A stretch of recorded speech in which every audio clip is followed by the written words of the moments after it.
When I talked to him this week in Brussels, I began by asking him what he remembered of that night in 2016 when Britain voted to leave.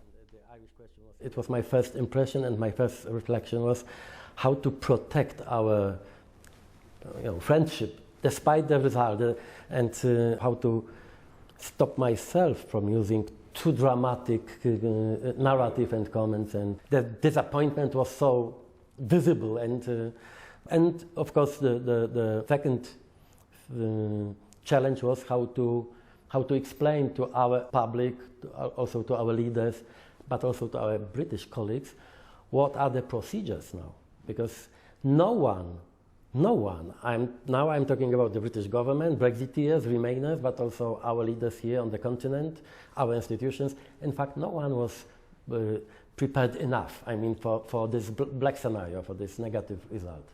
When that result came through, that was partly because David Cameron had called the referendum, I think you called it a stupid referendum, but he had called the referendum, and then he had tried to negotiate a new deal for Britain, particularly over immigration, and he'd been to talk to Angela Merkel and others. And I can remember when he came back to the UK thinking, this is not enough, you have not got enough to change opinion in this country. Was there a sense, looking back, perhaps the EU should have done more for David Cameron at that point?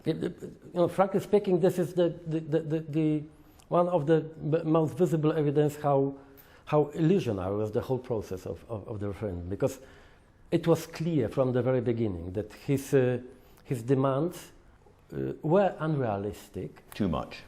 Too much because of our treaties obligation. And it was David Cameron who set this timeline. I mean, and in this frames we had no chance to even to discuss about treaty. And frankly speaking, we gave more than we were allowed to give in our legal frameworks.